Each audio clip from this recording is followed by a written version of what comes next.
And now, it's time for another Dice Tower review with Tom Vasel.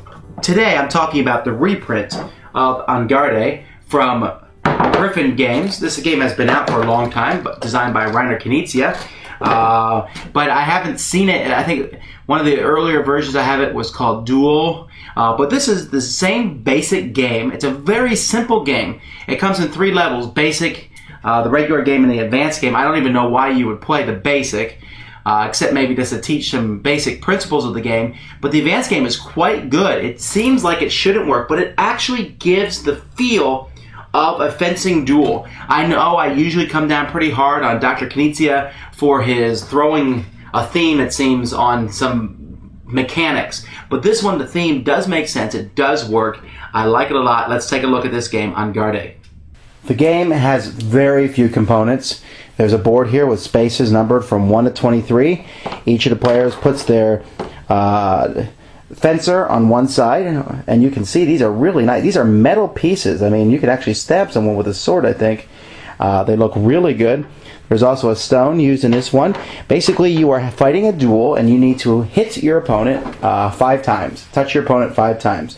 To do that, you will be using a deck of cards, 25 cards, numbered from 1 to 5. There's 5 of each number, and that is the game. Basic game works like this. You draw cards. On your turn, you play a card. Draw another card. When you play a card, you can either move forward or back that many spaces. You continue to do so. Once you are within range of the other person, let's say, for example, the silver player is here. 1, 2, 3, 4, 5. He's 5 away from the other player. He plays a 5. Instead of moving 5, he declares an attack. He hits the other player, gets 1 point over here, and we start round 2. Very simple. That's the basic game. The advanced game adds one thing.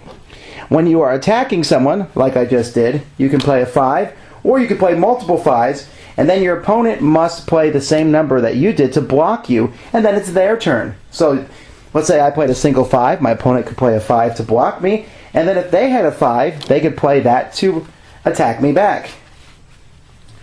Other than that, it's the same thing. First person to get 5 hits on the opponent is the winner. Between each round, we go back to the beginning. The advanced game adds one more thing. You can move and then attack. So you can move. For example, let's say I'm 8 spaces away from my opponent. I could play a 3 to move 3, and then on top of that, play a 5. When I do that, my opponent must play a 5 to block, or they have the option to retreat.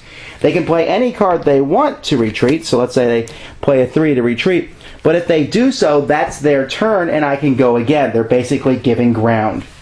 Now in all these games, it's possible that nobody will ever hurt the other person or in one of the rounds, and if the round ends by drawing the last of the 25 cards, then whoever's farther on their opponent's side, or whoever's closer to the middle at least, gets the point. So you don't want to be too defensive in this game, because if it ends in a draw, which is very possible, then you'll lose that round.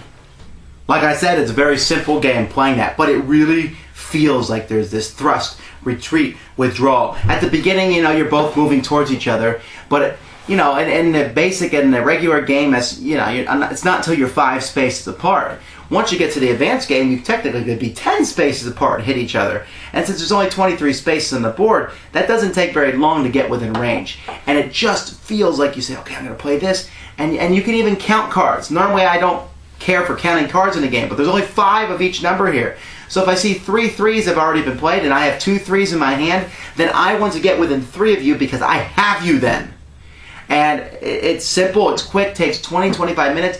Don't miss out on this one. Don't say, oh, there's just a few pieces. It's not really that big of a deal. I will concede that perhaps this box is a little big for what the game was. I mean, essentially, it's a small board, a deck of dice, and these